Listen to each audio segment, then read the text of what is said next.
Absolutely dead daw ang Amerika bago maging hottest country in the world.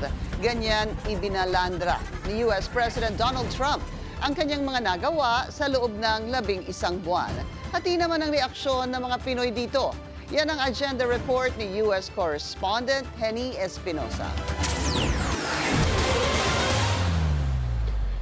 Good evening, America. Sa isang bihirang evening address mula sa White House nitong Miyerkules, ibinida ni US President Donald Trump ang mga itinuturing niyang pangunahing tagumpay ng kanyang administrasyon sa gitna ng bumababang approval ratings at masusing pagbabantay ng publiko. Good evening, America. 11 months ago, I inherited a mess, and I'm fixing it. Ayon sa Pangulo, maganda ang kinakaharap ng bansa nang dahil sa kanyang pamumuno. 1 year ago, our country was dead. We were absolutely dead. Our country was ready to fail, totally failed. Now, we're the hottest country anywhere in the world.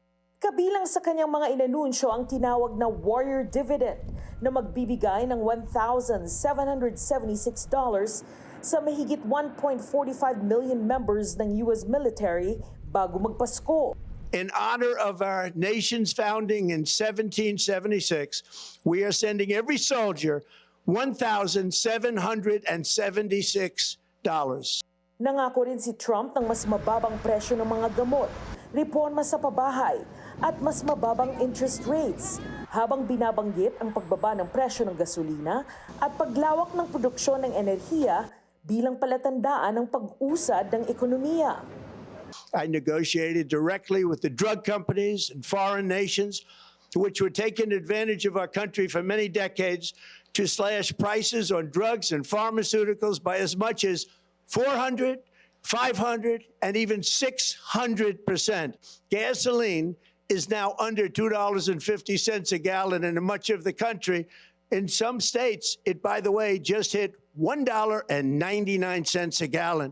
Tinapos ng Pangulo ang kanyang talumpati sa pagsasabing matagumpay ang kanyang administrasyon sa mahahalagang issue.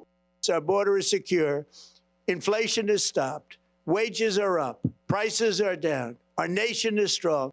Ngunit ipinapakita ng bagong Reuters Ipsos poll na 33% lamang ng mga Amerikano ang sang-ayon sa paghawak ng Pangulo sa ekonomiya.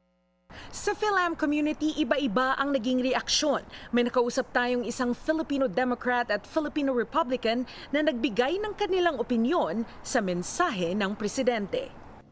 Sa usapin ng immigration, sinabi ni Tessie Ginto, isang Filipino-American Democrat, na nagdulot ng matinding takot ang mga pulisya ng administrasyon.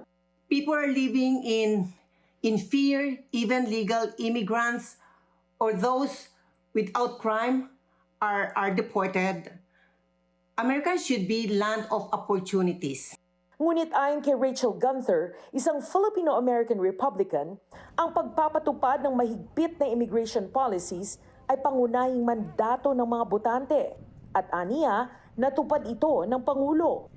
He's created the most secure border we've had in years. 2.5 million, almost 3 million have self-deported or have been forced deported back to their home countries. Sa ekonomiya naman, naniniwala si Gunther na mas lalakas pa ang epekto ng mga hakbang ng administrasyon sa mga susunod na buwan. He's lowered taxes for most middle class, tariffs. Finally, it's brought manufacturing back. Prices, consumer prices on most kitchen table items have also come down. Ngunit ayon kay Ginto, hindi pa rin ramdam ng maraming working class families ang sinasabing pagbuti ng ekonomiya. Sa totoo lang, nung umupo siya bilang presidente ay hindi maganda. Lahat ng bilihin, mahal. So paano pa tayo mabubuhay? Habang nagpapatuloy ang mga reaksyon sa buong bansa, patuloy ding tinataya ng mga Filipino-American, Demokratiko man o Republican, ang mga pahayag ng Pangulo batay sa sarili nilang karanasan na nagpapakita ng sari-saring pananaw sa loob ng komunidad.